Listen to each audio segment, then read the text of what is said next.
ਭਾਰਤ ਤੋਂ ਜਿਹੜੇ ਲੋਕ ਖਾਸ ਕਰਕੇ ਪੰਜਾਬ ਤੋਂ ਜਿਹੜੇ ਵਾਇਆ ਲੋਕ ਮੈਕਸੀਕੋ ਕੈਨੇਡਾ ਆ ਰਹੇ ਆ, ਮੈਕਸੀਕੋ ਹਵਾਈ ਅੱਡੇ ਦੇ ਉੱਤੇ ਕਿਵੇਂ ਉਹਨਾਂ ਦੀ ਲੁੱਟ ਹੋ ਰਹੀ ਆ, ਇਹਦੇ ਬਾਰੇ ਇੱਕ ਸਨਸਨੀਖੇਜ਼ ਖੁਲਾਸਾ ਜਿਹੜਾ ਆ ਇੱਥੇ ਪੁੱਜੀਆਂ 3 ਕੁੜੀਆਂ ਨੇ ਕੀਤਾ, ਉਹ ਅਸੀਂ ਤੁਹਾਡੇ ਨਾਲ ਸਾਂਝਾ ਕਰਾਂਗੇ। ਬਾਹਰਲੇ ਮੁਲਕਾਂ ਦੇ ਗੁਰਦੁਆਰਿਆਂ ਦੇ ਵਿੱਚ ਬੇਅਦਬੀ ਦਾ ਡਰ ਜਿਹੜਾ ਜੀ ਉਹ ਪ੍ਰਗਟਾਇਆ ਜਾ ਰਿਹਾ, ਇਸ ਸੰਬੰਧੀ ਕੀ ਗੱਲਬਾਤ ਆਪਾਂ ਕਰਾਂਗੇ। ਬੰਬ ਦੀ ਧਮਕੀ ਕਾਰਨ ਇੱਕ ਸਰੀ ਦਾ ਸਕੂਲ ਪਹਿਲਾਂ ਬੰਦ ਕਰਨਾ ਪਿਆ ਸਵੇਰੇ, ਉਸ ਤੋਂ ਬਾਅਦ ਦੁਪਹਿਰੋਂ ਬਾਅਦ ਨਾਰਥ ਵੈਨਕੂਵਰ ਦਾ ਇੱਕ ਸਕੂਲ ਜਿਹੜਾ ਆ ਉੱਥੇ ਵੀ ਅਜਿਹੀ ਹੀ ਧਮਕੀ ਮਿਲੀ ਆ। ਪੁਲਿਸ ਜਾਂਚ ਕਰ ਰਹੀ ਆ। ਸਿਟੀ ਆਫ ਸਰੀ ਜਿਹੜਾ ਕਿ ਐਕਸ਼ਨ ਸਿਟੀ ਕਿਹਾ ਜਾਂਦਾ, ਉਹਦੇ ਵਿੱਚ ਗੈਰ ਕਾਨੂੰਨੀ ਉਸਾਰੀਆਂ ਜਿਹੜੀਆਂ ਆ ਉਹਨਾਂ ਨੂੰ ਲੈ ਕੇ ਇੱਕ ਮਤਾ ਪਾਸ ਕੀਤਾ ਗਿਆ ਆ। ਇਸ ਦੇ ਨਾਲ ਹੀ ਆਪਾਂ ਗੱਲ ਕਰਾਂਗੇ ਅਮਰੀਕਾ ਦੀ ਪ੍ਰਤੀਨਿਧੀ ਸਭਾ ਹਾਊਸ ਆਫ ਰੈਪਰੈਜ਼ੈਂਟੇਟਿਵਸ ਦੀ, ਜਿੱਥੇ ਪ੍ਰਵਾਸੀ ਜਿਹੜੇ ਆ ਉਹਨਾਂ ਨੂੰ ਪੱਕੇ ਕਰਨ ਦੇ ਵਾਸਤੇ ਇੱਕ ਬਿੱਲ ਜਿਹੜਾ ਆ ਰਿਹਾ ਆ, ਉਹਦੀ ਆਪਾਂ ਗੱਲਬਾਤ ਕਰਾਂਗੇ। ਤੇ ਨਾਲ ਹੀ ਗੱਲ ਹੋਊਗੀ ਭਾਜਪਾ ਦੇ ਬੁਲਾਰੇ ਹਰਿੰਦਰ ਕਾਲੋ ਹੋਣਾ ਬਾਰੇ, ਜਿਨ੍ਹਾਂ ਨੇ ਇੱਕ ਬੜਾ ਹੀ ਮੂੰਹ ਫੱਟ ਬਿਆਨ ਜਿਹੜਾ ਆ ਦਿੱਤਾ ਆ, ਜਿਸ ਦੀ ਬੜੀ ਚਰਚਾ ਹੋ ਰਹੀ ਹੈ।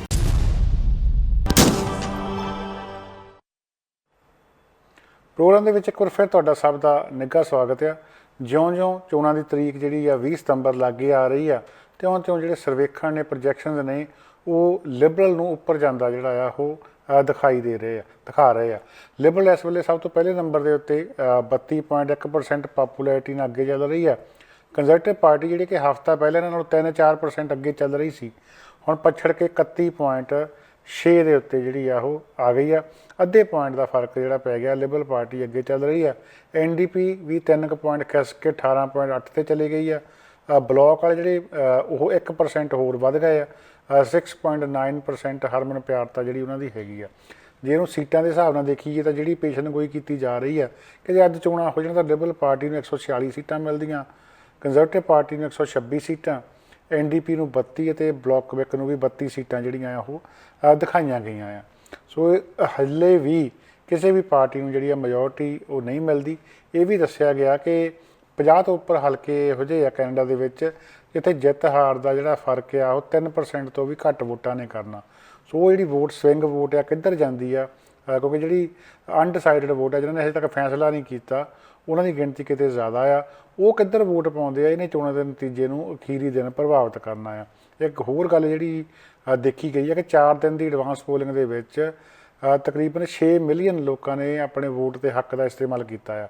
ਆਪਾਂ ਕੱਲ੍ਹ ਗੱਲ ਕੀਤੀ ਸੀ 5 ਮਿਲੀਅਨ ਦਾ ਅੰਦਾਜ਼ਾ ਲਾਉਂਦੇ ਸੀ ਆਪਾਂ ਵੀ 5 ਮਿਲੀਅਨ ਦੇ ਕਰੀਬ ਵੋਟ ਜਿਹੜੀ ਪੈ ਜਾਣੀ ਆ, ਪਰ ਉਸ ਤੋਂ ਵੀ ਵੱਧ ਗਈ ਗੱਲ। 6 ਮਿਲੀਅਨ ਵੋਟ ਜਿਹੜੀ ਆ ਉਹ ਐਡਵਾਂਸ ਪੋਲਿੰਗ ਦੇ 4 ਦਿਨਾਂ 'ਚ ਪੈ ਗਈ ਆ, ਜਿਹੜੀ ਕਿ ਪਿਛਲੀ ਵਾਰ ਦੀ ਐਡਵਾਂਸ ਪੋਲਿੰਗ ਨਾਲੋਂ 18.5% ਜਿਹੜੀ ਆ ਵੱਧ ਹੈਗੀ ਆ।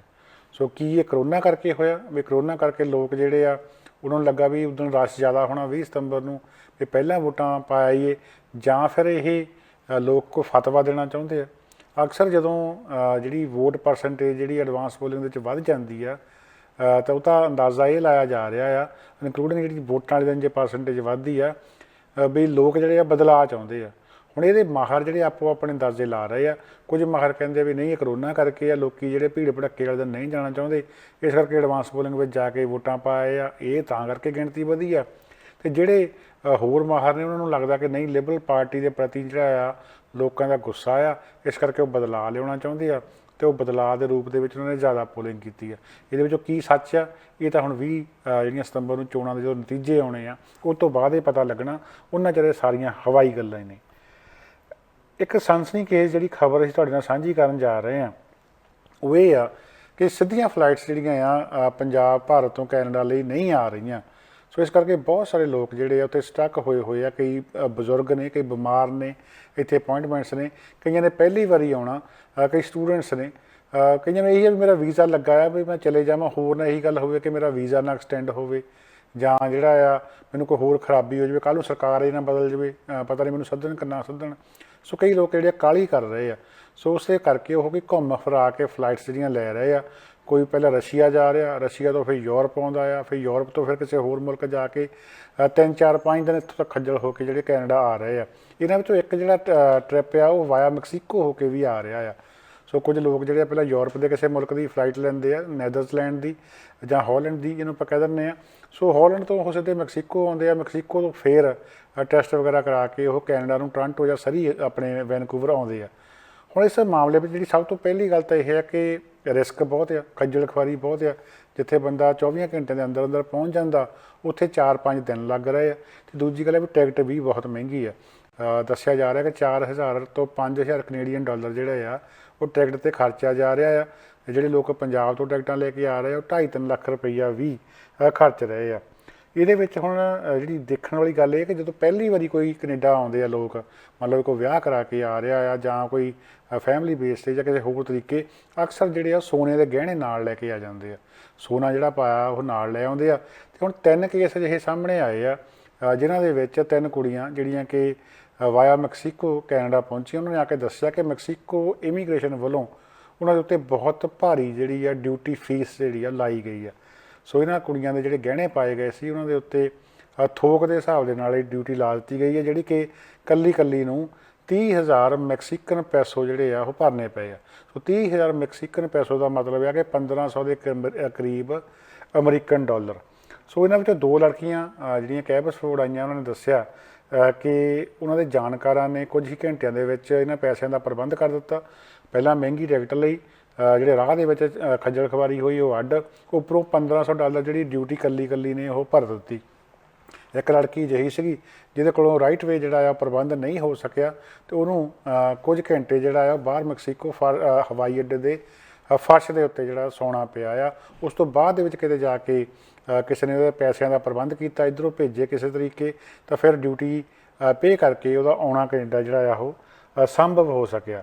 ਸੋ ਜਿਹੜੇ ਲੋਕ ਪੰਜਾਬ ਤੋਂ ਕੈਨੇਡਾ ਆ ਰਹੇ ਆ ਉਹਨਾਂ ਦੇ ਵਾਸਤੇ ਇਹ ਸਬਕ ਹੈਗਾ ਆ ਕਿ ਜਦੋਂ ਤੁਸੀਂ ਹੁਣ ਜੇ ਆ ਹੀ ਰਹੇ ਆ ਮੈਕਸੀਕੋ ਵੱਲੋਂ, ਤਾਂ ਘੱਟੋ ਘੱਟ ਇਸ ਗੱਲ ਦਾ ਖਿਆਲ ਰੱਖਿਆ ਜਾਵੇ ਕਿ ਤੁਹਾਡੇ ਕੋਲ ਕੋਈ ਇਹੋ ਜਿਹੀ ਚੀਜ਼ ਨਾ ਹੋਵੇ ਜਿਹਦੇ ਉੱਤੇ ਜਿਹੜੀ ਆ ਮੈਕਸੀਕੋ ਸਰਕਾਰ ਜਾਂ ਕੋਈ ਹਾਲੈਂਡ ਦੀ ਸਰਕਾਰ ਜਾਂ ਜਿਹੜਾ ਵੀ ਮੁਲਕ ਜਿੱਥੇ ਤੁਸੀਂ ਘੁੰਮ ਕੇ ਆ ਰਹੇ ਆ ਉਹ ਡਿਊਟੀ ਲਾ ਸਕੇ। ਅਤੇ ਜੇ ਉਹ ਮੈਨੂੰ ਤੁਹਾਨੂੰ ਲੱਗਦਾ ਆ ਵੀ ਡਿਊਟੀ ਲੱਗ ਸਕਦੀ ਆ, ਤਾਂ ਥੋੜ੍ਹਾ ਬਹੁਤਾ ਜਿਹੜਾ ਕੈਸ਼ ਆ ਤੁਹਾਡੇ ਕੋਲ ਹੋਰ ਹੋਣਾ ਚਾਹੀਦਾ ਆ, ਪ੍ਰਬੰਧ ਹੋਣਾ ਚਾਹੀਦਾ ਆ ਪਹਿਲਾਂ ਹੀ, ਕਿ ਤਾਂ ਕਿ ਤੁਸੀਂ ਜੇ ਇਹੋ ਜਿਹੀ ਡਿਊਟੀ ਜਿਹੜੀ ਆ ਲੱਗਦੀ ਆ ਤਾਂ ਤੁਸੀਂ ਪੇ ਕਰ ਸਕੋ, ਤਾਂ ਕਿ ਤੁਹਾਡੀ ਫਲਾਈਟ ਜਿਹੜੀ ਮਿਸ ਹੋਣ ਦਾ ਖਤਰਾ ਆ ਕਿਤੇ ਉਹ ਵੀ ਨਾ ਬਣਿਆ ਰਹੇ। ਸੋ ਜਿਹੜੇ ਲੋਕ ਪੰਜਾਬ ਤੋਂ ਆ ਰਹੇ ਆ ਉਹਨਾਂ ਨੂੰ ਇਸ ਗੱਲ ਦਾ ਖਾਸ ਖਿਆਲ ਰੱਖਣਾ ਚਾਹੀਦਾ ਆ। ਡਿਊਟੀ ਜਿਹੜੀ ਆ ਮੈਕਸੀਕੋ ਏਅਰਪੋਰਟ ਦੇ ਉੱਤੇ ਲਾਈ ਜਾ ਰਹੀ ਆ, ਖਾਸ ਕਰਕੇ ਸੋਨੇ ਦੇ ਉੱਤੇ, ਇਸ ਕਾਰਨ ਉਹਨਾਂ ਦਾ ਖਰਚਾ ਜਿਹੜਾ ਹੋਰ ਵੱਧ ਸਕਦਾ ਜੀ। ਇਸ ਦੇ ਨਾਲ ਹੀ ਆਪਾਂ ਗੱਲ ਕਰੀਏ ਕਿ ਆਪਾਂ ਕੱਲ੍ਹ ਖਬਰ ਸ਼ੇਅਰ ਕੀਤੀ ਸੀ ਤਖ਼ਤ ਸ੍ਰੀ ਕੇਸਗੜ੍ਹ ਸਾਹਿਬ ਵਿਖੇ ਬੇਅਦਬੀ ਹੋਈ ਹੈ। ਇੱਕ ਬੰਦਾ ਜਿਹੜਾ ਕਿ ਡੇਰਾ ਸਿਰਸਿਆਂ ਦਾ ਪ੍ਰੇਮੀ ਦੱਸਿਆ ਜਾ ਰਿਹਾ, ਉਹਨੇ ਦੀਵਾਨ ਹਾਲ ਦੇ ਵਿੱਚ ਜਾ ਕੇ ਇੱਕ ਸਿਗਰਟ ਜਿਹੜੀ ਆ ਬਾਲੀ ਆ, ਉਹਦਾ ਧੂੰਆਂ ਜਿਹੜਾ ਬੜੇ ਸਟਾਈਲ ਦੇ ਨਾਲ ਕੱਢ ਕੇ ਮਾਰਿਆ। ਉਸ ਤੋਂ ਬਾਅਦ ਸਿਗਰਟ ਜਿਹੜੀ ਆ ਰਾਗੀ ਜਿੱਥੇ ਕੀਰਤਨ ਕਰਦੇ ਆ ਉੱਥੇ ਸੁੱਟੀ ਆ। ਸਿੱਖ ਜਗਤ ਵਿੱਚ ਇਸ ਗੱਲ ਨੂੰ ਲੈ ਕੇ ਭਾਰੀ ਰੋਸ ਪਾਇਆ ਜਾ ਰਿਹਾ। ਇਕੱਲੇ ਪ੍ਰਸ਼ਾਸਨ 'ਤੇ ਨਹੀਂ, ਗੁਰਦੁਆਰਾ ਪ੍ਰਬੰਧਕਾਂ 'ਤੇ ਵੀ ਰੋਸ ਹੈਗਾ ਕਿ ਇੰਨੇ ਬੰਦਿਆਂ ਦੇ ਹੋਣ ਦੇ ਬਾਵਜੂਦ ਇਹ ਕਾਰਾ ਕਿਵੇਂ ਹੋ ਗਿਆ। ਜਿਹੜੇ ਸਿਕਿਉਰਿਟੀ ਵਾਲੇ ਉੱਥੇ ਬਰਛੇ ਲੈ ਕੇ ਖੜ੍ਹੇ ਹੁੰਦੇ ਆ, ਉਹ ਕੀ ਕਰ ਰਹੇ ਸੀਗੇ, ਅਜਿਹਾ ਕਿਵੇਂ ਸੰਭਵ ਹੋ ਸਕਦਾ ਆ। ਹੁਣ ਬਾਦਲਾਂ ਅਤੇ ਕੈਪਟਨ ਦੇ ਰਾਜ ਵਿੱਚ 200 ਤੋਂ ਵੱਧ ਵਾਰੀ ਜਿਹੜਾ ਅਜਿਹਾ ਪੰਜਾਬ 'ਚ ਹੋ ਚੁੱਕਾ ਆ। ਸਿੱਖਾਂ ਦੇ ਇਸ਼ਟ ਦੀ ਜਿਹੜੀ ਆ ਵਾਰ-ਵਾਰ ਬੇਅਦਬੀ ਬੜੀ ਸਾਜ਼ਿਸ਼ ਦੇ ਤਹਿਤ ਜਿਹੜੀ ਯੋਜਨਾਬੱਧ ਤਰੀਕੇ ਦੇ ਨਾਲ ਕੀਤੀ ਜਾ ਰਹੀ ਆ, ਅਤੇ ਬੜਾ ਇਹਦਾ ਅਸਰ ਹੋ ਰਿਹਾ ਆ। ਅਸਰ ਇਸ ਤਰ੍ਹਾਂ ਹੋ ਰਿਹਾ ਆ ਕਿ ਜਿਵੇਂ ਪਹਿਲੀਆਂ ਬੇਅਦਬੀਆਂ ਦੇ ਵਿੱਚ ਸਿੱਖਾਂ ਨੂੰ ਤਕਲੀਫ ਹੁੰਦੀ ਸੀਗੀ, ਹੁਣ ਸਿੱਖਾਂ ਨੂੰ ਉਸ ਕਦਰ ਤਕਲੀਫ ਹੋਣੋਂ ਜਿਹੜੀ ਆ ਹਟ ਗਈ ਆ। ਕੋਈ ਵੀ ਕੰਮ ਜਿਹੜਾ ਬਾਰ-ਬਾਰ ਹੋਣ ਲੱਗ ਪਵੇ ਉਹ ਲੋਕ ਉਹਦੇ ਲਈ ਯੂਜ਼ ਟੂ ਹੋ ਜਾਂਦੇ ਆ। ਇਹ ਕੌੜਾ ਸੱਚ ਆ ਕਿ ਜਿੰਨੀ ਤਕਲੀਫ ਬੇਅਦਬੀਆਂ ਦੀ ਹੋਣੀ ਚਾਹੀਦੀ ਸੀਗੀ ਦੇਸ਼ ਵਿਦੇਸ਼ ਦੇ ਸਿੱਖਾਂ ਨੂੰ, ਉਹ ਹੁਣ ਨਹੀਂ ਹੋ ਰਹੀ।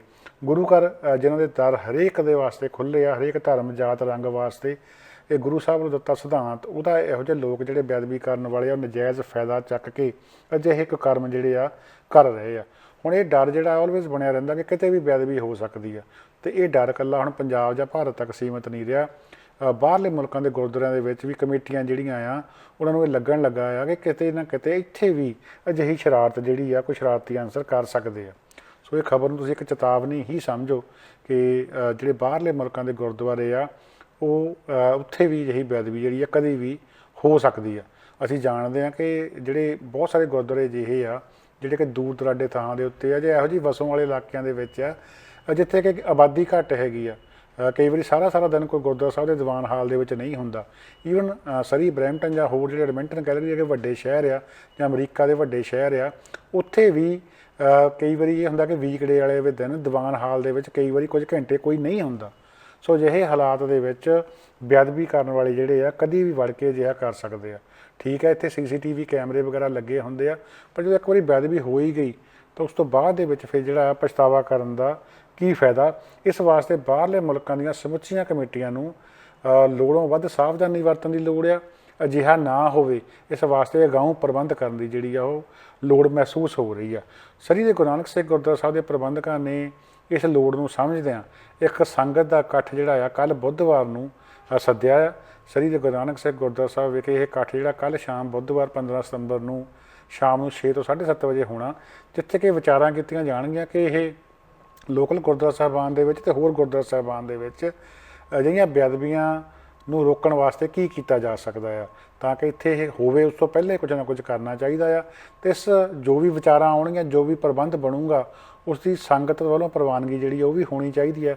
ਇਸ ਕਰਕੇ ਗੁਰਦੁਆਰਾ ਸਾਹਿਬ ਦੀ ਕਮੇਟੀ ਵੱਲੋਂ ਸਮੁੱਚੀ ਸਾਧ ਸੰਗਤ ਨੂੰ ਇਹ ਅਪੀਲ ਕੀਤੀ ਗਈ ਹੈ ਕਿ ਹਮ ਕੇ ਕੱਲ੍ਹ ਨੂੰ ਉਹ ਉੱਥੇ ਪਹੁੰਚਣ। ਅਤੇ ਇਹੀ ਅਪੀਲ ਜਿਹੜੀ ਆ ਬਾਕੀ ਗੁਰਦੁਆਰਾ ਸਾਹਿਬਾਨਾਂ ਦੇ ਪ੍ਰਬੰਧਕਾਂ ਨੂੰ ਵੀ ਆ ਕਿ ਤੁਸੀਂ ਵੀ ਆਪੋ ਆਪਣੇ ਇਲਾਕੇ ਦੇ ਗੁਰਦੁਆਰਾ ਸਾਹਿਬ ਦੇ ਵਿੱਚ ਇਕੱਠ ਕਰਕੇ ਜ਼ਰੂਰ ਇਸ ਗੱਲ ਦੇ ਉੱਤੇ ਗੌਰ ਕਰੋ, ਸੰਗਤ ਦੇ ਨਾਲ ਵਿਚਾਰੋ, ਇਸ ਤੋਂ ਕਿ ਇਹ ਸਾਰਾ ਕੁਝ ਹੋ ਜਾਵੇ। ਉਸ ਤੋਂ ਬਾਅਦ ਦੇ ਵਿੱਚ ਪਛਤਾਵਾ ਹੋਵੇ, ਸ਼ਰਮਿੰਦਗੀ ਹੋਵੇ, ਉਹਦੇ ਨਾਲੋਂ ਪਹਿਲਾਂ ਜਿਹੜੇ ਅਗਾਊਂ ਪ੍ਰਬੰਧ ਹੋਣੇ ਉਹ ਜ਼ਰੂਰੀ ਆ। ਸ੍ਰੀ ਦੇ ਗੁਰੂ ਨਾਨਕ ਸਿੰਘ ਗੁਰਦੁਆਰਾ ਸਾਹਿਬ ਵਾਲੇ ਪਹਿਲ ਕਰ ਰਹੇ ਆ, ਜਿਸ ਵਾਸਤੇ ਵਧਾਈ ਦੇ ਹੱਕਦਾਰ ਆ ਕਿ ਉਹ ਅਗਾਊਂ ਸੋਚ ਰਹੇ ਆ। ਅਤੇ ਹੋਰ ਬਾਹਰਲੇ ਮੁਲਕਾਂ ਦੇ ਗੁਰਦੁਆਰਾ ਸਾਹਿਬਾਨ ਦੇ ਪ੍ਰਬੰਧਕਾਂ ਨੂੰ ਵੀ ਜਿਹਾ ਸੋਚਣਾ ਚਾਹੀਦਾ ਆ। ਸਰੀ ਦੇ ਵਿੱਚ ਅੱਜ ਸਵੇਰ ਤੋਂ ਮਾਹੌਲ ਜਿਹੜਾ ਬੜਾ ਤਣਾਅ ਵਾਲਾ ਬਣਿਆ ਰਿਹਾ। ਹੋਇਆ ਇਸ ਤਰ੍ਹਾਂ ਕਿ 144 ਸਟਰੀਟ ਅਤੇ 64 ਐਵਨਿਊ ਦੇ ਲਾਗੇ ਸਥਿਤ ਸੁਲੇਵਾਨ ਜਿਹੜਾ ਸਕੂਲ ਹੈਗਾ, ਸੁਲੇਵਾਨ ਹਾਈਟ ਸੈਕੰਡਰੀ ਸਕੂਲ, ਵੱਡੇ ਬੱਚਿਆਂ ਦਾ ਸਕੂਲ ਆ, ਨਾਲੇ ਬੈਲ ਸੈਂਟਰ ਆ, ਨਾਲੇ ਕਬੱਡੀ ਗਰਾਊਂਡ ਆ, ਸਾਰਿਆਂ ਭਾਈਚਾਰਿਆਂ ਦੇ ਬੱਚੇ ਉੱਥੇ ਪੜ੍ਹਦੇ ਆ। ਉੱਥੇ ਕਿਸੇ ਨੇ ਜਿਹੜੀ ਆ ਧਮਕੀ ਦਿੱਤੀ ਕਿ ਸਕੂਲ ਦੇ ਵਿੱਚ ਬੰਬ ਹੈਗਾ। ਜਦ ਹੀ ਜਿਹੜਾ ਸਕੂਲ ਦੇ ਪ੍ਰਬੰਧਕਾਂ ਵੱਲੋਂ ਪੁਲਿਸ ਨੂੰ ਸੂਚਿਤ ਕੀਤਾ ਗਿਆ, ਬੱਚਿਆਂ ਨੂੰ ਸਕੂਲ ਤੋਂ ਬਾਹਰ ਕੱਢ ਕੇ ਇਹ ਕਹਿ ਦਿੱਤਾ ਗਿਆ ਕਿ ਆਪੋ ਆਪਣੇ ਤੁਸੀਂ ਘਰ ਜਾ ਸਕਦੇ ਆ। ਮਾਪੇ ਖੜੇ ਪੈਰ ਜਿਹੜੇ ਆ ਬੱਚਿਆਂ ਨੂੰ ਘਰ ਲੈ ਕੇ ਆਏ ਆ, ਕਈ ਤਾਂ ਕੰਮਾਂ ਦੇ ਸੀਗੇ, ਉਹਨਾਂ ਨੂੰ ਛੁੱਟੀ ਕਰਕੇ ਉੱਥੇ ਜਿਹੜਾ ਆ ਉਹ ਜਾਣਾ ਪਿਆ। ਕੁਝ ਘੰਟਿਆਂ ਦੀ ਛਾਣਬੀਣ ਤੋਂ ਬਾਅਦ ਪੁਲਿਸ ਨੇ ਦੱਸ ਦਿੱਤਾ ਕਿ ਇੱਕ ਮਹਿਜ਼ ਅਫਵਾਹ ਸੀਗੀ ਅਤੇ ਜਨਤਕ ਸੁਰੱਖਿਆ ਨੂੰ ਅਜਿਹਾ ਕੋਈ ਵੀ ਖਤਰਾ ਜਿਹੜਾ ਆ ਉਹ ਨਹੀਂ ਹੈਗਾ। ਇਸ ਤੋਂ ਥੋੜ੍ਹੀ ਹੀ ਦੇਰ ਬਾਅਦ, ਕੁਝ ਘੰਟੇ ਬਾਅਦ, ਮੈਪਲਵੁੱਡ ਐਲੀਮੈਂਟਰੀ ਸਕੂਲ ਜੋ ਕਿ ਨਾਰਥ ਵੈਨਕੂਵਰ ਵਿੱਚ ਮੌਜੂਦ ਆ, ਉੱਥੇ ਵੀ ਪੁਲਿਸ ਦੀ ਜਿਹੜੀ ਆ ਮੌਜੂਦਗੀ ਦੇਖੀ ਗਈ ਹੈ ਅਤੇ ਕਿਹਾ ਗਿਆ ਕਿ ਉੱਥੇ ਵੀ ਅਜਿਹਾ ਇੱਕ ਖਤਰਾ ਸੰਬੰਧੀ ਇੱਕ ਧਮਕੀ ਜਿਹੜੀ ਆ ਉਹ ਦਿੱਤੀ ਗਈ ਹੈ। ਟਾਈਮ ਉਹ ਸੀ ਜਦੋਂ ਸਕੂਲ ਬੰਦ ਹੋਣ ਵਾਲਾ ਸੀ, ਬੱਚੇ ਲੋਕੀ ਚੁੱਕਣ ਆ ਰਹੇ ਸੀਗੇ, ਤਾਂ ਉਦੋਂ ਵੀ ਅਜਿਹੀ ਹੀ ਧਮਕੀ ਮਿਲੀ ਆ। ਸੋ ਇਹ ਦੂਜੀ ਵਾਰਦਾਤ ਸਰੀ ਸ਼ਹਿਰ ਦੇ ਵਿੱਚ ਲੋਅਰ ਮੇਨਲੈਂਡ ਦੇ ਵਿੱਚ ਇੱਕੋ ਦਿਨ ਹੋਈ ਆ। ਪਹਿਲੀ ਸਰੀ ਦੇ ਵਿੱਚ ਸੈਕੰਡਰੀ ਸਕੂਲ ਦੇ ਵਿੱਚ, ਦੂਜੀ ਨਾਰਥ ਵੈਨਕੂਵਰ ਦੇ ਇੱਕ ਐਲੀਮੈਂਟਰੀ ਸਕੂਲ ਦੇ ਵਿੱਚ। ਇਹਦੇ ਨਾਲ ਹੀ ਆਪਾਂ ਗੱਲ ਕਰਾਂਗੇ ਸਰੀ ਸ਼ਹਿਰ ਵਿੱਚ ਹੋ ਰਹੀਆਂ ਗੈਰ ਕਾਨੂੰਨੀ ਉਸਾਰੀਆਂ ਬਾਰੇ। ਇਹਦੇ ਵਿੱਚ ਕੋਈ ਦੋ ਰਾਵਾਂ ਨਹੀਂ ਕਿ ਸਰੀ ਸ਼ਹਿਰ ਵਿੱਚ ਤੁਸੀਂ ਜੇ ਜਾਂਦੇ ਨਿਗਾਹ ਮਾਰਦੇ ਆ, ਤੁਹਾਨੂੰ ਦਿਸ ਪੈਣਾ ਕਿ ਬਹੁਤ ਥਾਈਂ ਲੋਕਾਂ ਨੇ ਆਪਣੇ ਘਰ ਜਿਹੜੇ ਆ ਉਹ ਵਧਾ ਲਏ ਆ। ਸੋ ਕਈਆਂ ਨੇ ਤਾਂ ਇੰਨਾ ਵੀ ਜਿੰਨਾ ਘਰ ਪਾਇਆ ਹੋਇਆ ਸੀਗਾ ਉਹਨਾਂ ਪਿੱਛੇ ਜਿਹੜਾ ਆ ਉਹ ਹੋਰ ਪਾ ਲਿਆ ਆ।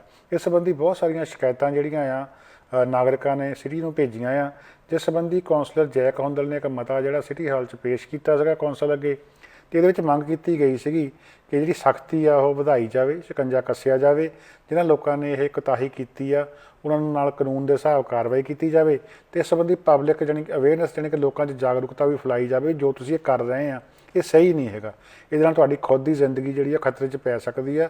ਕੋਈ ਜਿਹੜੀ ਤੁਸੀਂ ਉਸਾਰੀ ਕਰ ਰਹੇ ਆ, ਨਾ ਇਹਦੀ ਕੋਈ ਇੰਸਪੈਕਸ਼ਨ ਹੋਈ ਆ, ਨਾ ਕੋਈ ਇੰਜੀਨੀਅਰਿੰਗ ਪੱਖੋਂ ਜਿਹੜੀ ਆ ਇਹਨੂੰ ਦੇਖਿਆ ਪਾਖਿਆ ਗਿਆ ਆ। ਦੂਜਾ ਕੱਲ੍ਹ ਨੂੰ ਇਹ ਵੀ ਨਹੀਂ ਪਤਾ ਵੀ ਇਹਦੀ ਇੰਸ਼ੋਰੈਂਸ ਜਿਹੜੀ ਆ ਉਹ ਕਵਰ ਹੋਣੀ ਆ ਕਿ ਨਹੀਂ, ਕਿਉਂਕਿ ਤੁਸੀਂ ਸਿਟੀ ਦੀ ਆਗਿਆ ਲੈ ਕੇ ਇਹ ਉਸਾਰੀ ਜਿਹੜੀ ਆ ਉਹ ਨਹੀਂ ਕੀਤੀ ਹੋਈ। ਸੋ ਚਾਹੇ ਕੌਂਸਲਰ ਜੈਕ ਹੁੰਦਲ ਨੇ ਜਾਂ ਕੌਂਸਲਰ ਬ੍ਰੈਂਡਾ ਲੌਕ ਆ, ਜਾਂ ਵਿਰੋਧੀ ਧਿਰ ਦੇ ਜਿਹੜੇ ਕੌਂਸਲਰ ਨੇ ਡਗ ਐਲਫੋਰਡ ਜਾਂ ਮਨਦੀਪ ਨਾਗਰ ਆ, ਸਾਰੇ ਇਸ ਗੱਲ ਦੇ ਉੱਤੇ ਸਹਿਮਤ ਆ ਕਿ ਇਹ ਉਸਾਰੀ ਜਿਹੜੀ ਆ ਹੋਈ ਆ ਅਤੇ ਇਹਨੂੰ ਰੋਕਿਆ ਜਾਣਾ ਚਾਹੀਦਾ ਆ। ਕੌਂਸਲਰ ਜਿਹੜੇ ਉਹਨਾਂ ਨੇ ਸਾਰਿਆਂ ਨੇ ਲਗਭਗ ਇਹ ਗੱਲ ਆਖੀ ਆ ਕਿ ਈਵਨ ਲੋਕ ਜਿਹੜੇ ਇੰਨੇ ਦਿਲ ਜਿਹੜੇ ਕਹਿੰਦੇ ਹੌਸਲੇ 'ਚ ਹੋ ਗਏ ਆ ਕਿ ਜੇ ਕੋਈ ਸਿਟੀ ਦਾ ਮੁਲਾਜ਼ਮ ਬਾਈਲ ਆਫਿਸਰ ਜਿਹੜਾ ਆ ਸਟਾਪ ਵਰਕ ਆਰਡਰ ਵੀ ਜਿਹੜਾ ਲਾ ਕੇ ਆਉਂਦਾ, ਮਤਲਬ ਕਿ ਜੇ ਤੁਸੀਂ ਉਸਾਰੀ ਕਰ ਰਹੇ ਆ ਗਲਤ ਆ, ਇਹਦੀ ਪ੍ਰਵਾਨਗੀ ਨਹੀਂ ਹੈਗੀ, ਤੁਸੀਂ ਇਹਦੇ ਉੱਤੇ ਹੋਰ ਕੰਮ ਨਹੀਂ ਕਰ ਸਕਦੇ, ਤਾਂ ਫਿਰ ਵੀ ਜਿਹੜਾ ਆ ਇਹ ਅਣਗੌਲ ਦਿੱਤਾ ਜਾਂਦਾ, ਉਹਨੂੰ ਜਿਹੜਾ ਸਟਾਪ ਵਰਕ ਆਰਡਰ ਉਹ ਪਾਲ ਕੇ ਸੱਟ ਦਿੱਤਾ ਜਾਂਦਾ ਆ ਅਤੇ ਜੋ ਵੀ ਕਰਨਾ ਹੁੰਦਾ ਉਹ ਕਰ ਲਿਆ ਜਾਂਦਾ। ਇਸ ਕਰਕੇ ਹੁਣ ਕਿਹਾ ਗਿਆ ਕੌਂਸਲ ਨੂੰ, ਸਿਟੀ ਸਟਾਫ ਨੂੰ ਕਿਹਾ ਹੁਣ ਕੌਂਸਲ ਨੇ ਕਿ ਤੁਸੀਂ ਇਸ ਸੰਬੰਧੀ ਜਿਹੜੀ ਆ ਪੂਰੀ ਰਿਪੋਰਟ ਬਣਾ ਕੇ ਪੇਸ਼ ਕਰੋ ਕਿ ਕਿਸ ਤਰੀਕੇ ਦੇ ਨਾਲ ਇਹ ਸਾਰਾ ਕੁਝ ਰੋਕਿਆ ਜਾ ਸਕਦਾ ਆ। ਜਿਹਨਾਂ ਲੋਕਾਂ ਨੇ ਕੋਤਾਹੀਆਂ ਕੀਤੀਆਂ ਹੋਈਆਂ ਆ ਉਹਨਾਂ ਨੂੰ ਕਾਨੂੰਨ ਦੇ ਕਟਹਿਰੇ 'ਚ ਕਿਵੇਂ ਖੜਾ ਕੀਤਾ ਜਾ ਸਕਦਾ ਆ, ਲੋਕਾਂ ਨੂੰ ਅਵੇਅਰ ਜਿਹੜਾ ਆ ਉਹ ਕਿਵੇਂ ਕੀਤਾ ਜਾ ਸਕਦਾ ਆ। 3-4 ਸਾਲ ਬਾਅਦ ਇਹ ਹੌਲ ਜਿਹਾ ਉੱਠਦਾ ਹੁੰਦਾ ਆ ਅਤੇ ਕਦੀ ਨਾ ਕਦੀ ਜਿਹੜੀ ਇਹ ਗੱਲ ਮੂਹਰੇ ਆਉਂਦੀ ਹੁੰਦੀ ਆ। ਪਿਛਲੇ 20 ਸਾਲ ਤੋਂ ਇਹ ਸਿਲਸਿਲਾ ਕਦੀ ਮੈਗਾ ਹਾਊਸਿਸ ਦਾ, ਕਦੀ ਬੇਸਮੈਂਟਾਂ ਦਾ, ਕਦੀ ਇਲੀਗਲ ਉਸਾਰੀ ਦਾ ਇਹ ਆਉਂਦਾ ਰਿਹਾ। ਮੇਅਰ ਚਾਹੇ ਬੌਬ ਬੋਸ ਸੀਗੇ, ਚਾਹੇ ਡਾਨਾ ਵਾਟ ਸੀਗੀ, ਤੇ ਚਾਹੇ ਉਹ ਲਿੰਡਾ ਹੈਪਨਰ ਸੀ, ਤੇ ਚਾਹੇ ਹੁਣ ਡੱਗ ਮਕੱਲਮ ਨੇ। ਇਹ ਮਸਲਾ ਵਾਰ-ਵਾਰ ਜਿਹੜਾ ਉੱਠਦਾ ਰਿਹਾ ਆ। ਪਰ ਸਰੀ ਸਿਟੀ ਪਲੈਨਿੰਗ ਦੀ ਘਾਟ ਦੇ ਕਾਰਨ ਜਿਹੜਾ ਆ, ਜਾਂ ਬਾਈਲਰਸ ਆਫਿਸਰ ਜਿਹੜੇ ਆ, ਜਾਂ ਸਟਾਫ ਉਹਨਾਂ ਦੀ ਘਾਟ ਦੇ ਕਾਰਨ ਜਿਹੜਾ ਆ ਕੋਈ ਪੁੱਛਦਾ ਨਹੀਂ। ਬੇਸ਼ੱਕ ਜਿੰਨਾ ਮਰਜ਼ੀ ਜਿਹੜਾ ਘਰ ਤੁਸੀਂ ਪਿੱਛੇ ਬਣਾ ਸਕਦੇ ਆ। ਕਰੋਨਾ ਕਾਲ ਦੇ ਵਿੱਚ ਬਹੁਤ ਸਾਰੇ ਲੋਕਾਂ ਨੇ ਜਿਹੜੇ ਆ ਘਰ ਜ਼ਿਆਦਾ ਵਧਾਏ ਆ। ਖੁਦ ਕੌਂਸਲਰ ਇਹ ਗੱਲ ਮੰਨ ਰਹੇ ਆ ਕਿ ਲੋਕੀ ਸ਼ਿਕਾਇਤਾਂ ਦੇ ਢੇਰ ਲਾ ਰਹੇ ਆ, ਅਤੇ ਜਿਹੜੇ ਉਸਾਰੀ ਕਰਨ ਵਾਲੇ ਆ ਇਹ ਲੋਕ, ਉਹ ਵਰਕ ਸਟਾਪ ਆਰਡਰ ਜਿਹੜਾ ਉਹ ਵੀ ਪਾੜ ਦਿੰਦੇ ਆ। ਸੋ ਇਹਦਾ ਮਤਲਬ ਸਰੀ ਸ਼ਹਿਰ ਦੇ ਵਿੱਚ ਕਈਆਂ ਲੋਕਾਂ ਨੂੰ ਬਾਈਲਾ ਆਫਿਸਰਸ ਦਾ ਜਾਂ ਸਿਟੀ ਦੇ ਕਾਨੂੰਨ ਦਾ ਕੋਈ ਡਰ ਜਿਹੜਾ ਆ ਉਹ ਨਹੀਂ ਰਹਿ ਗਿਆ। ਅਸਲੀਅਤ ਇਹ ਆ ਕਿ ਘਰ ਮਹਿੰਗੇ ਹੋ ਗਏ ਆ, ਘਰ ਵੱਡੇ ਆ, ਵੱਡੀਆਂ ਲਾਟਾਂ ਦੇ ਉੱਤੇ ਆ, ਲੋਕ ਅਫੋਰਡ ਨਹੀਂ ਕਰਦੇ ਹੈਗੇ, ਤਾਂ ਉਹਨਾਂ ਨੂੰ ਜਿਹੜਾ ਅਫੋਰਡ ਕਰਨ ਦੇ ਵਾਸਤੇ ਬੇਸਮੈਂਟਾਂ ਕਿਰਾਏ 'ਤੇ ਚੜ੍ਹਾਉਂਦੇ ਆ। ਫਿਰ ਲਾਲਚ ਬਸ ਇੱਕ ਨਹੀਂ ਬੇਸਮੈਂਟ ਚਾਹੀਦੀ, 2 ਚਾਹੀਦੀਆਂ, ਕਈਆਂ ਨੇ 3-3 ਬਣਾ ਲਈਆਂ। ਇਸੇ ਕਰਕੇ ਕਈ ਸਟਰੀਟਸ ਤਾਂ ਇਹੋ ਜਿਹੀਆਂ ਵੀ ਆ ਕਿ ਗੱਡੀਆਂ ਦੋਨੇ ਪਾਸੇ ਖੜੀਆਂ ਹੁੰਦੀਆਂ, ਐਮਰਜੈਂਸੀ ਵਹੀਕਲ ਜਿਹੜੇ ਲੰਘਣ ਦਾ ਥਾਂ ਵੀ ਜਿਹੜਾ ਆ ਉਹ ਨਹੀਂ ਬਚਦਾ। ਸੋ ਨਾਲ ਦੇ ਗਵਾਂਢੀ ਸ਼ਹਿਰ ਡੈਲਟਾ ਹੈਗਾ, ਜਿੱਥੇ ਤੁਸੀਂ ਇੱਕ 2x4 ਵੀ ਜਿਹੜੀ ਹੈ ਲੀਗਲੀ ਨਹੀਂ ਲਾ ਸਕਦੇ, ਉਸੇ ਵੇਲੇ ਸਟਾਫ ਆ ਜਾਂਦਾ ਆ। ਪਰ ਸਰੀ ਦੇ ਵਿੱਚ ਅਜਿਹਾ ਨਹੀਂ ਹੈਗਾ। ਇਹੀ ਕਾਰਨ ਹੈ ਕਿ ਸੜਕਾਂ 'ਤੇ ਟ੍ਰੈਫਿਕ ਬਹੁਤ ਵੱਧ ਚੁੱਕਾ ਆ। ਇਹੀ ਕਾਰਨ ਹੈ ਕਿ ਸਕੂਲਾਂ ਦੇ ਵਿੱਚ ਜਿਹੜੇ ਆ ਕਲਾਸਰੂਮ ਛੋਟੇ ਪੈ ਰਹੇ ਆ, ਬੱਚਿਆਂ ਦੀ ਗਿਣਤੀ ਜਿਹੜੀ ਆ ਉਹ ਵੱਧ ਰਹੀ ਆ। ਸਿਟੀ ਕੋਲੋਂ ਤਾਂ ਇਹ ਸਭ ਕੁਝ ਰੋਕਿਆ ਨਹੀਂ ਜਾ ਰਿਹਾ। ਪਹਿਲਾਂ ਵੀ ਕੌਂਸਲਾਂ ਟਰਾਈ ਕਰ ਚੁੱਕੀਆਂ ਆ। ਸੋ ਲੱਗਦਾ ਕਿ ਇਹਦਾ ਹੱਲ ਇਹੀ ਹੈ ਕਿ ਡੈਂਸਿਟੀ ਵਧਾਉਣੀ ਪੈਣੀ ਆ। ਵੈਨਕੂਵਰ ਵਾਂਗ, ਡੈਲਟਾ ਵਾਂਗ ਲਾਟਾਂ ਛੋਟੀਆਂ ਕਰਕੇ ਜਿਹੜੇ ਉੱਥੇ ਸਹੂਲਤਾਂ ਆ ਨਾਲ ਨਾਲ ਉਹ ਵਧਾਉਣੀਆਂ ਪੈਣਗੀਆਂ।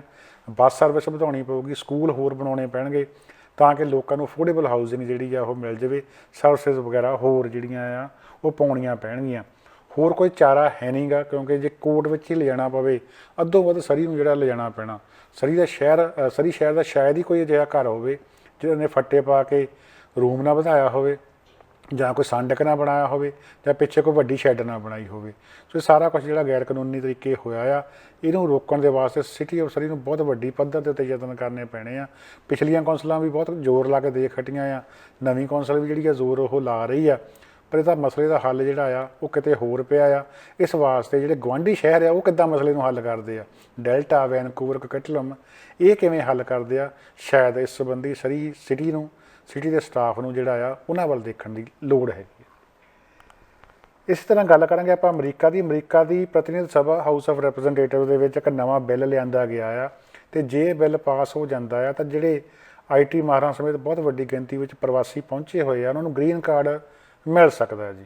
ਸੋ ਬੈਕਲੌਗ ਖਤਮ ਕਰਨ ਦੇ ਵਾਸਤੇ ਬਿੱਲ ਜਿਹੜਾ ਆ ਉਹ ਅਮਰੀਕਨ ਪ੍ਰਤੀਨਿਧ ਸਭਾ ਦੀ ਵੱਲੋਂ ਲਿਆਂਦਾ ਗਿਆ ਆ। ਹੁਣ ਇਹਦੇ ਵਿੱਚ ਇਹ ਦੱਸਿਆ ਗਿਆ ਕਿ ਰੁਜ਼ਗਾਰ ਆਧਾਰਿਤ ਜਿਹੜੇ ਇਮੀਗਰੈਂਟ ਹੈਗੇ ਆ, ਉਹ ਜੇ $5000 ਦੀ ਪੂਰੀ ਕਰਕੇ ਗ੍ਰੀਨ ਕਾਰਡ ਜਿਹੜੇ ਹਾਸਲ ਕਰ ਸਕਦੇ ਆ।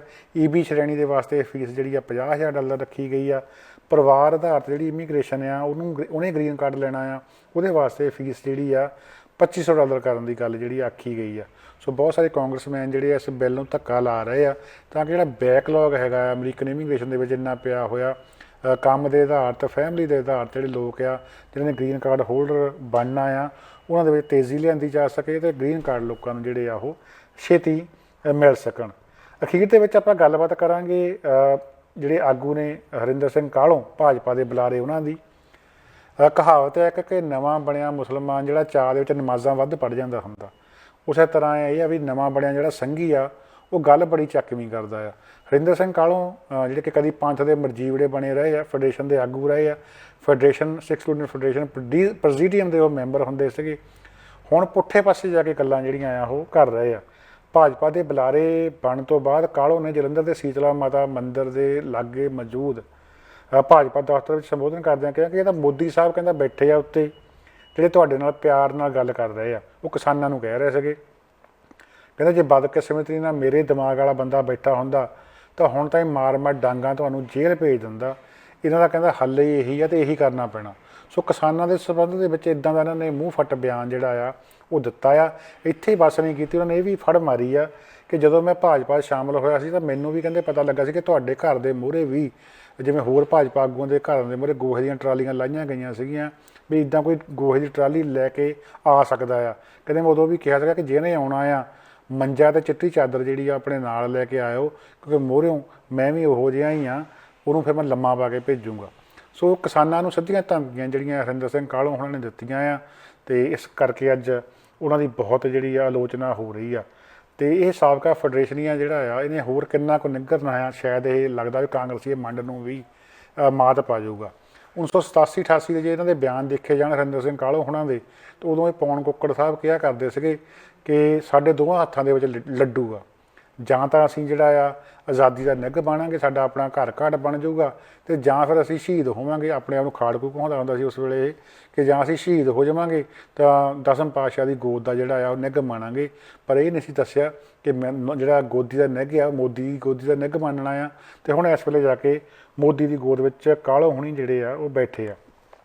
ਜਿਹੜੀ ਇਹੋ ਜਿਹੀ ਸੋਚ ਵਾਲੇ ਲੋਕ ਹੁੰਦੇ ਆ, ਚਾਹੇ ਫੈਡਰੇਸ਼ਨ ਦੇ ਵਿੱਚ ਹੋਣ ਤੇ ਚਾਹੇ ਭਾਜਪਾ ਦੇ ਵਿੱਚ ਹੋਣ, ਕਰਨਾ ਇਹਨਾਂ ਨੇ ਨੁਕਸਾਨ ਹੀ ਹੁੰਦਾ ਆ। ਤੇ ਹੁਣ ਜਿਹੜਾ ਬਿਆਨ ਇਹ ਦਿੱਤਾ ਆ ਇਹ ਵੀ ਨੁਕਸਾਨਦਾਇਕ ਹੀ ਹੈਗਾ ਆ। ਭਾਜਪਾ ਜਿਹਦਾ ਕਿ ਪਹਿਲਾਂ ਹੀ ਪੰਜਾਬ ਦੇ ਵਿੱਚ ਬਹੁਤ ਵਿਰੋਧ ਹੋ ਰਿਹਾ, ਖਾਸ ਕਰਕੇ ਪਿੰਡਾਂ ਦੇ ਵਿੱਚ, ਕਿਸਾਨਾਂ ਦੇ ਵਿੱਚ, ਇਸ ਬਿਆਨ ਦੇ ਨਾਲ ਹੁਣ ਜਿਹੜੇ ਆ ਕਿਸਾਨ, ਚਾਹੇ ਉਹ ਸਿੱਖ ਨੇ ਚਾਹੇ ਕਾਮਰੇਡ ਨੇ, ਇੱਕ ਵਾਰੀ ਫਿਰ ਭਾਜਪਾ ਦੇ ਦੁਆਲੇ ਜਿਹੜਾ ਡਾਂਗ ਕੱਢੀ ਫਿਰਦੇ ਆ।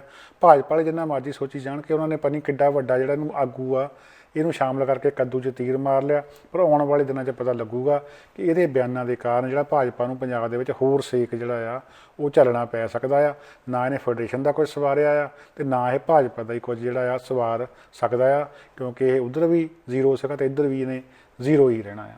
ਇੱਥੇ ਹੀ ਪ੍ਰੋਗਰਾਮ ਖਤਮ ਕਰਨ ਦੀ ਆਗਿਆ ਬਖਸ਼ੋ। ਕੱਲ੍ਹ ਨੂੰ ਹੋਰ ਗੱਲਬਾਤ, ਹੋਰ ਜਾਣਕਾਰੀ ਲੈ ਕੇ ਤੁਹਾਡੀ ਸੇਵਾ 'ਚ ਹਾਜ਼ਰ ਹੋਵਾਂਗੇ ਜੀ। ਤਦ ਤੱਕ ਲਈ ਆਪ ਸਭ ਨੂੰ ਪਿਆਰ ਸਤਿਕਾਰ ਭਰੀ ਸਤਿ ਸ਼੍ਰੀ ਅਕਾਲ ਜੀ। ਸਾਡਾ ਹਰ ਇੱਕ ਪ੍ਰੋਗਰਾਮ ਦੇਖਣ ਤੇ ਸਾਡੇ ਨਾਲ ਜੁੜਨ ਲਈ ਸਬਸਕ੍ਰਾਈਬ ਕਰੋ ਚੈਨਲ ਪੰਜਾਬੀ ਤੇ ਨੋਟੀਫਿਕੇਸ਼ਨ ਲਈ ਬੈਲ ਆਈਕਨ ਵਾਲੇ ਬਟਨ ਤੇ ਕਲਿੱਕ ਕਰੋ।